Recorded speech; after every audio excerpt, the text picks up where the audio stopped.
لقد كان لكم في رسول الله أسوة حسنة كان يرجو الله لمن كان يرجو الله واليوم الآخر وذكر الله كثيرا نحمده ونصلي على رسول الکریم اما بعد۔ صحیح البخاری کتاب الایمان باب نمبر 36 باب خوف المؤمن من ان يحبط عمله وهو لا يشعر۔ باب ہے اس بارے میں کہ مومن کا خوف رکھنا، مومن کا ڈرنا اس بات سے کہ اس کا عمل ضائع ہو جائے اور اس کو شعور بھی نہ ہو۔ مومن کا اس بات کا خطرہ محسوس کرتے رہنا، اس بات کا خوف رہنا کہ کہیں اس کا عمل، اس کے اعمال ضائع نہ ہو جائیں اور وہ اس کو علم بھی اس بات کا نہ ہو۔ اگر کسی چیز کے کمال کے بعد خوبی اور حسن کے اندر جب وہ کمال درجے کو پہنچ جائے پھر اس کی حفاظت اور نگرانی نہ کی جائے تو وہ زوال کا شکار ہو جاتی ہے۔ امام بخاری رحمہ اللہ بھی ایمان کی تکمیل کے بعد کہ ایمان کن کن چیزوں سے مکمل ہوتا ہے، ان تمام چیزوں کو بیان کرنے کے بعد اب ایمان کو نقصان پہنچانے والی چیزیں ان کا ذکر کرنا چاہتے ہیں کہ اگر ایمان کامل قسم کا ہونے کے بعد اس کا پورا اس پر پہرا دینا، اس کا خیال رکھنا یہ لازمی ہے۔ اگر غفلت کا شکار ہوا جائے تو ایمان کمال کے درجے کو پہنچنے کے بعد اس کا نقص اور کمی بھی آ سکتی ہے۔ اور اس کے اندر امام بخاری رحمہ اللہ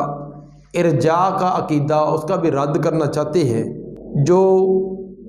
یہ سبق پڑھاتے ہیں لوگوں کو کہ ایمان لانے کے بعد بے خوف ہو کر بیٹھ جائیں، جو مرضی کرتے رہیں، جیسے مرضی عمل ہوں، اچھے ہوں یا برے ہوں، ایمان کو کوئی نقصان نہیں۔ یہ مرجئہ کا عقیدہ اور نظریہ اس کا بھی امام بخاری رد کرنا چاہتے ہیں۔ پیچھے بھی مختلف انداز میں ان کا رد کیا، اب خصوصی طور پر ان کا دوبارہ پھر رد کیا ہے۔ مرجئہ یہ ارجاء کا عقیدہ ہے، ان کا ارجاء کا معنی آتا ہے مؤخر کر دینا، پیچھے کر دینا۔ ان کو مرجئہ اس لیے کہتے ہیں کہ یہ ایمان اعمال کو ایمان سے مؤخر کرتے ہیں، کہتے ہیں کہ ایمان لائے یہ کافی اور وافی ہے، اب عملوں کے اعمال کی ضرورت نہیں ہے، اعمال کو پیچھے کر دیتے ہیں۔ گویا کہ ارجاء والے یا مرجئہ لوگ ان کا عقیدہ یہ ہے کہ تصدیق بالقلب ہی کافی ہے، اور بعض مرجئہ کا یہ عقیدہ ہے کہ دل کی تصدیق کے ساتھ زبان کا اقرار اتنا ہی کافی ہے، عمل وغیرہ کی کوئی ضرورت نہیں ہے۔ سر ایمان لانے کے بعد جنت پکی ہے، عمل کوئی کرے نہ کرے اس کی نجات کے لیے اس کا کوئی اس کا ذریعہ یہ اس کے دخل نہیں ہے۔ امام بخاری اس کا رد کرنا چاہتے ہیں، ثابت کرنا چاہتی ہیں کہ ایمان لانے کے بعد ایمان کو ثابت رکھنا، اس کے اندر اور خوبی اور کمال پیدا کرتے رہنا چاہیے۔ اگر فسق اور نافرمانی والے کام کر دیے جائیں تو ایمان کے اندر کمی واقع ہونی شروع ہو جاتی ہے، اور کمی اس حد تک پہنچ جاتی ہے کہ پھر وہ ایمان جو ہے وہ نجات والا ایمان بھی نہیں رہ جاتا، براہ راست نجات۔ ہاں البتہ یہ تو ہوگا اگر اس کے عقیدے میں شرک کی آمیزش نہیں ہے تو آخر کار تو وہ جنت میں جائے گا، لیکن اپنے اس فسق، نافرمانی اور عصیان اور معصیت والے کاموں کی سزا پانے کے بعد۔ فرماتے ہیں کہ وقال ابراہیم التیمی ما عرضت قولی علی عملی الا خشیت ان اکون مکذبا۔ ابراہیم تیمی رحمہ اللہ جو تابعین میں سے مشہور فقیہ اور بہت بڑے عابد اور بہت بڑے واعظ ہیں، وہ فرماتے ہیں کہ ما عرضت قولی علی عملی، نہیں پیش کیا میں نے اپنا قول اپنے عمل پر، جب بھی میں نے اپنا قول اپنے عمل پر پیش کیا، الا خشیت ان اکون مکذبا، مگر میں ڈرا کہ یہ کہ میں مکذب نہ بن جاؤں، میری تکذیب نہ کر دی جائے۔ مکذباً اس مفعول کا صیغہ ہو تو اس کا معنی کہ جب بھی میں نے اپنے عمل کو اپنے قول پر پیش کیا،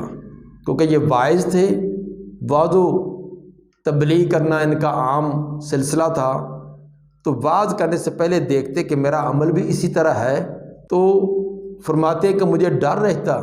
کہ میری کوئی تکذیب نہ کر دی جائے، کہ میرا عمل میرے قول کے خلاف ہو تو کہنے والے میری تکذیب کر دیں کہ تم نے بات کچھ اور کہی ہے، تیرا عمل کچھ اور ہے۔ اگر مکذبن ہو، اسم فاعل ہو، اس کا معنی یہ بھی تبھی درست ہے کہ میں ڈرا نہ اکون مکذبن، کہ میں تکذیب کرنے والا بن جاؤں۔ تکذیب کرنے سے مراد کہ جو میں نے دعوت پیش کی ہے، جو اسلام کی تعلیمات دی ہیں، اگر میرا عمل اس کے خلاف ہوا تو گویا میں اس کی تکذیب کرنے والا ہوں۔ اگر میں اس کی تصدیق کرتا ہوتا تو پھر میرا عمل بھی اس کے مطابق ہوتا۔ تو گویا کہ وہ یہ بیان کرنا چاہتی ہیں، ایک مبلغ، ایک واعظ کو یہ لازمی ہے کہ دوسروں کو سمجھانے اور بیان کرنے سے پہلے اس کا عمل اس کے مطابق ہو۔ قرآن نے بھی اسی بات کی طرف ترغیب دلائی، اور اگر قول اور عمل کے اندر تضاد ہو تو اس کی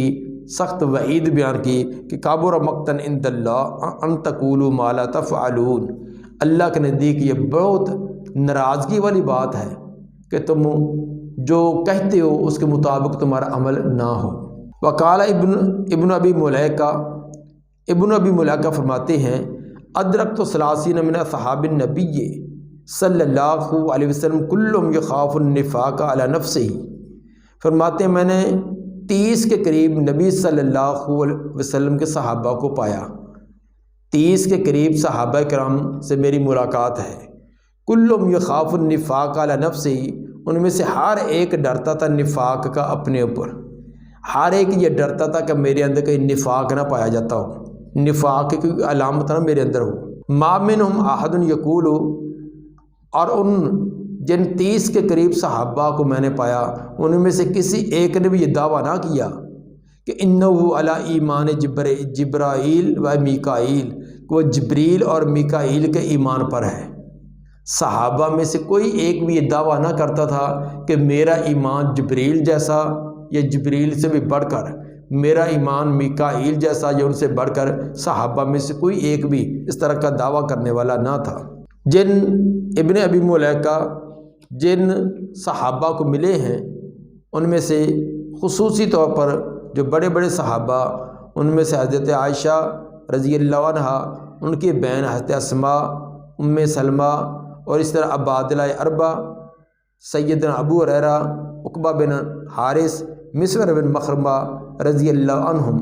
یہ بھی سر فہرست انہی میں سے ہیں۔ ان تمام سے ان کی ملاقات ثابت ہے۔ تو ثابت اس سے امام بخاری یہ کرنا چاہتے ہیں کہ 30 کے قریب صحابہ کو انہوں نے پایا، وہ تمام کے تمام اپنے اوپر نفاق سے ڈرتے، حالانکہ صحابہ کا ایمان کس قدر اعلیٰ درجے کا تھا، لیکن وہ کبھی بھی یہ دعویٰ نہیں کرتے تھے کہ اب ہمارے ایمان کے اندر کبھی نقص اور کمی ہے ہی نہیں، بس ہمارا ایمان جو سب سے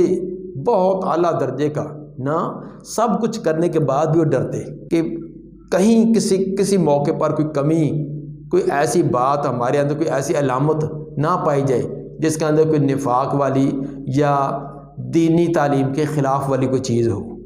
تو ایک مومن کا شیوا یہی ہونا چاہیے کہ ہر قسم کا، سب سے اعلیٰ قسم کا عمل کرنے کے باوجود بھی ڈرے کہ یہ میں نے اپنی طرف سے تو کیا ہے، پتہ نہیں اللہ کو یہ پسند آئے گا یہ نہیں، پتہ نہیں اللہ کے معیار کے مطابق میں نے کیا یہ نہیں، تو سب کچھ کرنے کے باوجود بھی ڈرتا رہے۔ تو یہ نہ کو کام تو معمولی سا کرے تو بڑا فخر اور تکبر کرنا شروع کر دے کہ پورا کا پورا دین اسلام کو میں نے ہی کندھا دیا ہوا ہے، اگر میں یہ نہ کرتا تو دین تمام کو دڑام گرتا، یہ سب کچھ میں ہی چلا رہا ہوں، یہ میں ہی۔ تو جس طرح ہمارے اندر شیطان جو ہے یہ تکبر بھر دیتا ہے، تو یہ نہیں ہونا چاہیے، سب کچھ کر کے بھی یہی سمجھا جائے کہ میں کچھ بھی نہیں کر سکا۔ دوسری بات یہ بھی ثابت کی کہ مرجع جو کہتے ہیں کہ ایمان تمام کا برابر ہے، کیونکہ وہ کہتے ہیں کہ سر تصدیق کو ایمان کہتے ہیں، یا کچھ تصدیق اور اقرار کو ایمان کہتے ہیں، عمل کو تو سرے سے اس میں شامل نہیں کرتے نہیں۔ اس اعتبار سے کہتے ہیں کہ ہمارا ایمان اور صحابہ کا ایمان، ہمارا ایمان اور جبریل کا ایمان برابر ہے۔ امام بخاری اس کا رد کرنا چاہتے ہیں کہ حضرت ابن ابی ملیکہ فرماتے کہ میں نے 30 کے قریب صحابہ کو پایا، تو ان میں سے کسی ایک نے بھی ایسا دعویٰ نہ کیا کہ وہ یہ کہے کہ میرا ایمان جبریل جیسا، میکائیل جیسا۔ جب صحابہ یہ دعویٰ نہیں کرتے تھے تو بعد والے دعویٰ یہ کیسے کر سکتے ہیں؟ وَيُذْكُرُ الْحَسَنَ مَا خَافَهُ إِلَّا مُؤْمِنٌ وَلَا آمِنَهُ إِلَّا مُنَافِقٌ۔ ذکر کیا جاتا ہے حسن بصری سے کہ ما خافو، نہیں ڈرتا اس سے، ہو ضمیر اللہ تعالیٰ کی طرف جائے گی، اللہ سے نہیں ڈرتا الا مومن، مگر مومن ہی۔ اللہ سے ڈرنے والا مومن ہی ہوتا ہے۔ جتنا ایمان زیادہ ہوگا، ایمان مضبوط ہوگا، اتنا اللہ کا خوف، خشیت اس میں زیادہ ہوگی۔ نہیں ڈرتا، خوف کرتا اللہ سے مگر مومن ہی، ولا امنہ الا منافق، اور نہیں امن میں آتا اسے مگر منافق ہی۔ منافق آدمی، اس کے پلے ہوتا بھی کچھ نہیں اور اس کو کوئی خوف بھی نہیں ہوتا۔ اس طرح باقی بے دین لوگ ہیں، اگر ان کو کوئی اللہ کی ذات کا خوف ہو تو ان کی زندگی ایسا نہ ہو، ایسی نہ ہو۔ تو جو جتنا اللہ کا مقرب ہوتا ہے، اللہ کی معرفت رکھنے والا، اللہ پر ایمان رکھنے والا، وہ اتنا ہی اللہ سے زیادہ خوف بھی کرتا ہے۔ انبیاء، صحابہ، بعد کے اندر جتنے بھی صالحین گزرے، ان کا یہی طریقہ کار رہا۔ تو ثابت سے یہ ہوا کہ ایمان لانے کے بعد بھی خوف اور ڈر یہ رہنا چاہیے کہ یہ میں جو کچھ کرتا ہوں یہ اللہ کی توفیق سے، ایمان، عقیدہ، عمل جو کچھ کرتا ہوں یہ اللہ کی توفیق سے، اور یہ بھی میں کوئی بہت اپنی طرف سے یہ نہیں کہ میں نے حق ادا کر دیا ہے۔ گو سب سے مقدم ہے حق تیرا ادا کرنا، مگر بندے سے کس طرح ہوگا حق ادا تیرا؟ بندہ اللہ کا حق کیسے ادا کر سکتا ہے؟ تو پوری کوشش، پورا جتن کرنے کے باوجود کہے کہ میں تو کچھ بھی نہیں کر سکا۔ اللہ سے خوف اور ڈر ہمیشہ رہے۔ جیسے سورہ الرحمن کی آیت نمبر 46 میں اہل ایمان کے بارے میں فرمایا کہ وَلِمَنْ خَافَ مَقَامَ رَبِّهِ جَنَّتَانِ، جو اپنے رب کے سامنے کھڑا ہونے سے ڈر گیا اس کے لیے 2 جنتیں ہیں۔ تو گویا کہ اللہ کا خوف یہ رہے، یہ اللہ کا ڈر ہمیشہ رہنا چاہیے۔ اور اللہ کے خوف سے اپنے آپ کو مبرہ کون کرتے ہیں؟ جو منافق ہوتے ہیں، جو بے دین ہوتے ہیں۔ جس طرح سورہ اعراف کی آیت نمبر 99 کے اندر فرمایا کہ فَلَا يَأْمَنُ مَكْرَ اللَّهِ إِلَّا الْقَوْمُ الْخَاسِرُونَ، اللہ کی تدبیر سے، اللہ کی گرفت سے اپنے آپ کو بے خوف، خسارہ پانے والے لوگ ہی سمجھتے ہیں، ورنہ اہل ایمان ایسا نہیں کرتے۔ وَمَا يُحَذَّرُ مِنَ الْإِصْرَارِ عَلَى التَّقَاطُعِ وَالْعِصْيَانِ، یہ وَمَا يُحَذَّرُ کا عطف یہ باب پر ہی ہوگا کہ بابٌ خوف المومن، یہ خوف المومن پر عطف ہو جائے گا کہ یہ باب ہے مومن کا خوف کرنا اس بات سے کہ اس کا عمل ضائع ہو جائے اور اس کو شعور بھی نہ ہو، اور باب ہے اس بات کا بھی کہ وَمَا يُحَذَّرُ مِنَ الْإِصْرَارِ، جو ڈرایا جائے اصرار کرنے سے، بار بار کام کرنا، علی التقاتل، قتال وغیرہ، تقاتل آپس میں لڑائی جھگڑا کرنے پر اصرار کرنا، اس سے ڈرا جائے۔ بعض نسخوں کے اندر التقاتل کے جگہ النفاق کا لفظ بھی ہے۔ اگر نفاق ہو تو منع کہ نفاق پر اصرار کرنے سے، اگر تقاتل ہو تو آپس میں لڑائی جھگڑا کرنے پر اصرار کرنے سے، بار بار کرنے سے بچا جائے۔ والعصیان، اور اس طرح نافرمانی کے گناہ ان سے بھی بچا جائے، من غیر توبۃ، جو بغیر توبہ کے ہوں، ایسی نافرمانی جس کے بعد توبہ نہ ہو، تو اس پر دوام کرنا اور بار بار کرنا یہ بھی انسان کے لیے بہت خطرناک ہے۔ لقول اللہ تعالیٰ، کیونکہ اللہ تعالیٰ نے فرمایا سورہ آل عمران کی آیت نمبر 135 میں وَلَمْ يُصِرُّوا عَلَى مَا فَعَلُوا وَهُمْ يَعْلَمُونَ، اہل ایمان کی خوبی اور خصلت یہ بیان کی کہ اور وہ نہیں اصرار کرتے اس کام پر جو انہوں نے کیا ہے، جو غلطی کر بیٹھے،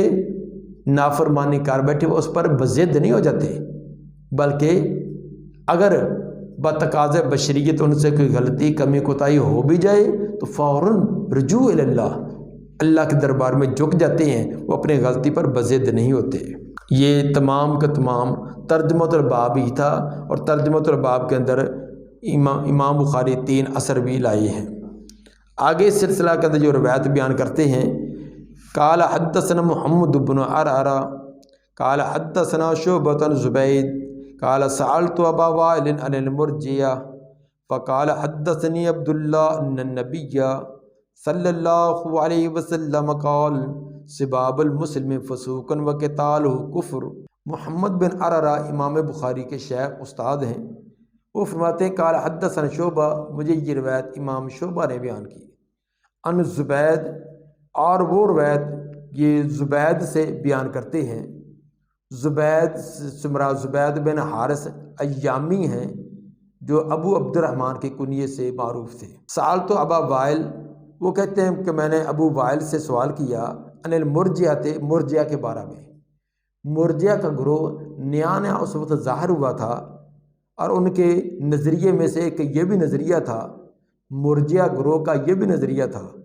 کہ گناہ سے انسان فاسق نہیں ہوتا، گناہ کرے تو انسان کوئی فاسق نہیں ہے، بس ایمان نجات کے لیے کافی ہے۔ اب اہل معصیت اور اہل اطاعت، مرجع کے نزدیک یہ دونوں برابر ہے، کیونکہ اطاعت گزار وہ بھی جنت میں، نافرمانی کرنے والے وہ بھی جنت میں، گویا کہ ان کے نزدیک اعمال کا کوئی دخل نہیں ہے۔ تو ان کے عقیدے کے بارے میں انہوں نے پوچھا۔ فقال حدثني عبداللہ، ابو وائل نے حضرت عبداللہ بن مسعود رضی اللہ تعالیٰ عنہ کے حوالہ سے روایت سنائی ان نبی صلی اللہ علیہ وسلم قال سباب المسلم فسوق، نبی صلی اللہ علیہ وآلہ وسلم نے فرمایا کہ مسلمان کو گالی دینا، مسلمان کو برا بلا کہنا فسوق، یہ فسق ہے، یہ گناہ ہے۔ وقتال و کفر، اور مسلمان کو قتل کر دینا یہ کفر ہے۔ ثابت سے یہ کیا کہ بعض گناہ انسان کو فسق تک اور بعض گناہ کفر تک پہنچا دیتے ہیں۔ گویا کہ ایمان لانے کے بعد اگر نافرمانی والے کام کیے جائیں تو اس کی وجہ سے انسان فاسق یا اس کی وجہ سے کافر بھی ہو سکتا ہے۔ تو یہ معنی نہیں کہ ایمان اور اسلام لانے کے بعد اب وہ جو مرضی کرتا رہے، اس کو کھلی چھٹی ہے، اس کے اعمال کا کوئی اس پر کوئی اثرات مرتب نہیں ہوں گے، بلکہ ایمان لانے کے بعد اگر کوئی نافرمانی معصیت والے کام کرے تو وہ اس کو فسق تک پہنچا دیتے ہیں۔ سباب المسلم فسوق، مسلمان کو گالی دینا یہ فسق ہے، گویا یہ گناہ کا کام ہے۔ وقتلہ وقتال کفر، اور اس کو قتل کر دینا یہ کفر ہے۔ اس جگہ کفر سے مراد اگر سے اسلام سے خروج والا کفر نہیں ہے، اور یہ پوری تفسیر پہلے ہو چکی ہے۔ کفر دون کفر، کہ کفر کے بھی درجے ہیں۔ ایک کفر وہ ہوتا ہے جو اسلام سے خارج کر دے، ایک کفر وہ ہوتا ہے جو انسان کو بہت ایک گھنونے درجے تک تو پہنچا دیتا ہے، انسان کو بڑا مجرم تو بنا دیتا ہے، لیکن اسلام سے خروج والا وہ کفر نہیں ہوتا۔ اس جگہ بھی مسلمان کو قتل کرنا یہ وہ کفر ہے جو اسلام سے خارج کرنے والا نہیں۔ ہاں البتہ بعض اہل علم نے یہ بات بیان کی ہے کہ اگر کوئی کسی مسلمان کو قتل کرے اور جائز سمجھ کر قتل کرتا ہے اور اس کام کو جائز بھی سمجھے تو وہ اسلام سے خارج ہو جائے گا۔ اگر کوئی کسی مسلمان کو قتل کرتا ہے اور نجائز سمجھتا ہے کہ یہ کام تو نجائز ہے، صرف اپنے تعصب کی وجہ سے، اپنے غصے کی وجہ سے، اپنی انتقامی کارروائی کی وجہ سے، اپنی دنیاوی مفادات کی وجہ سے یہ ایسے ہاتھوں مجبور ہو کر دیتا ہے تو وہ تو اسلام سے خارج نہیں ہوگا۔ لیکن جو یہ مسلمان کو قتل کرے اور اس کو جائز بھی سمجھے کہ قتل کرنا جائز ہے، وہ اسلام سے خارج ہو جاتا ہے۔ یہ بعض اہل علم نے یہ توجیہ بیان کی ہے۔ بہرحال ثابت اس سے امام بخاری رحمہ اللہ نے یہ کیا کہ ایمان لانے کے بعد نافرمانی کے کام یہ انسان کے ایمان کے اندر نقص اور کمی پیدا کر دیتے ہیں، بعض فسق تک پہنچا دیتے ہیں اور بعض کفر تک بھی پہنچا دیتے ہیں۔ حدیث نمبر 49، قال اخبرنا قتیبہ بن سعید قال حدثنا اسماعیل بن جعفر عن حمید عن انس بن مالک قال اخبرني عبادة بن الصامت ان رسول اللہ صلی اللہ علیہ وسلم خرج یخبر بلیلۃ القدر۔ عبادہ بن صامت رضی اللہ تعالیٰ فرماتے ہیں کہ نبی صلی اللہ علیہ وسلم اپنے گھر سے باہر تشریف لائے، یخبر بلیلۃ القدر، لیلۃ القدر کی خبر دینے کے لیے، کہ لیلۃ القدر کی تعیین کہ وہ کون سی رات ہے، رمضان کی راتوں میں سے کون سی متعین رات ہے، اس کی خبر دینے کے لیے آپ گھر سے نکلے۔ فطلح رجلان من المسلمین، تو جھگڑا کر رہے تھے، اختلاف کر رہے تھے دو آدمی مسلمانوں میں سے۔ جب آپ گھر سے نکلے تو دو مسلمان آپس میں، ان کا کوئی قرضے کا لین دین تھا، ان کی آوازیں بلند تھی، ایک دوسرے سے وہ تنازع اور اختلاف کر رہے تھے۔ فقال انی خرجت لاخبرکم بلیلۃ القدر، آپ نے فرمایا کہ میں نکلا تھا کہ تاکہ تمہیں خبر دوں لیلۃ القدر کی، میں لیلۃ القدر کی تعیین تمہیں بتلانے کے لیے نکلا تھا۔ وَإِنَّهُ تَلَاحَ فُلَانٌ وَفُلَانٌ، بے شک جھگڑا اور اختلاف کر رہے تھے فلاں اور فلاں دو آدمی آپس میں اختلاف کر رہے تھے۔ فَرُفِعَتْ، تو وہ جو لیلۃ القدر کی تعیین تھی وہ سے اٹھا لی گئی، وہ میرے ذہن سے اٹھا لی گئی۔ اب مطلق اتنا تو بتلا دیا کہ لیلۃ القدر ہے، رمضان میں ہے، رمضان کے آخری عشرے میں ہے اور آخری عشرے کے طاق راتوں میں، اور ان طاق راتوں میں سے کون سی ہے؟ یہ جو تعیین تھی یہ میرے ذہن سے اللہ نے اٹھا لی۔ وَعَسَىٰ أَن يَكُونَ خَيْرًا لَكُمْ، اور قریب ہے کہ یہ تمہارے لیے بہتر ہو سکتا ہے کہ یہ اللہ کا اٹھا لینا یہ بہتر ہو کہ اب زیادہ سے زیادہ 5 راتوں کے اندر لیلۃ القدر تلاش کرنے کے لیے کوشش کریں گے، 21 کو، 23 کو، 25، 27 اور 29 کو۔ اگر تعیین ہو جاتی تو پھر باقی راتیں سو کر گزار دیتے، اب ایک ہی کے اندر عبادت کر لیتے، جس طرح کہ آج ہمارا طریقہ بنا ہوا ہے، آگے پیچھے کوئی پرواہ نہیں، 27 کو تمام کے تمام بیدار ہو گئے۔ حالانکہ یہ تو تعیین تو نہیں ہے کہ وہ لازمی 27 ہی ہوگی، تو اگر یہ تعیین ہو جاتی تو پھر تو مزید ہی معاملہ جو ہے اس کے اندر زیادہ ہی ہماری وہ سستی اور کوتاہی آ جاتی۔ اس لیے آپ نے فرمایا کہ وَعَسَىٰ أَن يَكُونَ خَيْرًا لَكُمْ، قریب ہے کہ یہ تمہارے لیے بہتر ہو، اسی کے اندر خیر اور بھلائی ہو جو اللہ نے تعیین اٹھا لی ہے۔ البتہ ایسے کرو، التمسوها، تلاش کریے کیا کرو اس لیلۃ القدر کو، فی السبع،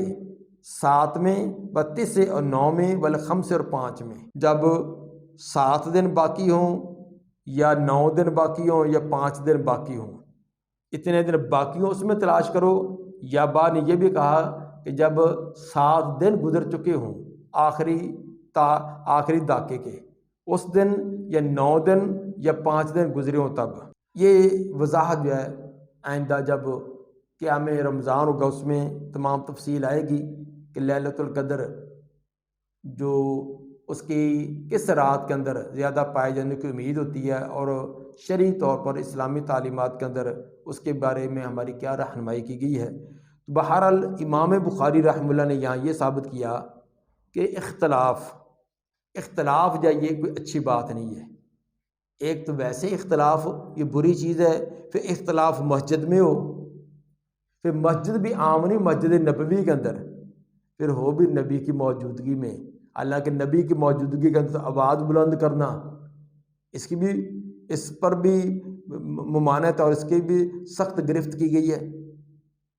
تو جب یہ تمام چیزیں پائی گئی تو نتیجہ کیا ہوا؟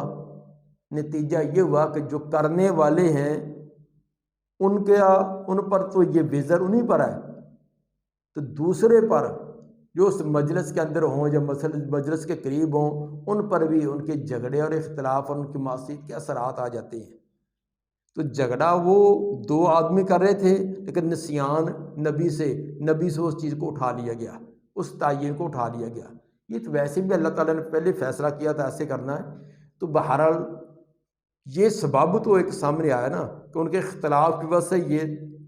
یہ اس کی تعین جو ختم کر دی گئی۔ تو جب ایک غلط کام، معصیت والے کام، اختلاف اور تنازع والے کام کی وجہ سے دوسروں پر اس کے اثرات مرتب ہو سکتے ہیں، تو جو خود وہ اختلاف اور تنازع کرنے والا ہے یا معصیت کا کام کرنے والا، اس پر بھی اثرات مرتب ہوں گے۔ جب اثرات مرتب ہوں گے تو اس کے اندر ایمانیات کے اندر فرق بھی آئے گا۔ ثابت اس سے امام بخاری یہی کرنا چاہتے ہیں کہ معصیت کے کام ان کی وجہ سے ایمان کے اندر کمی آتی ہے، جس طرح نیکی کے کام، اچھائی والے کام کرنے سے ایمان کے اندر بڑھوتی آتی ہے، اس کے اندر خوبی اور حسن پیدا ہوتا ہے، اس طرح معصیت والے کاموں سے ایمان کے اندر کمی آتی ہے۔ وہ پھر جیسا نافرمانی کا، معصیت کا کام ہوگا اسی اعتبار سے، اسی درجے کے مطابق اس کے اندر کمی آتی جائے گی۔ اللہ تعالیٰ سے دعا ہے کہ ہمیں نبی صلی اللہ علیہ وسلم کی تعلیمات کے مطابق اپنا عقیدہ، نظریہ اپنانے کی، اس کے مطابق عمل کرنے کی توفیق عطا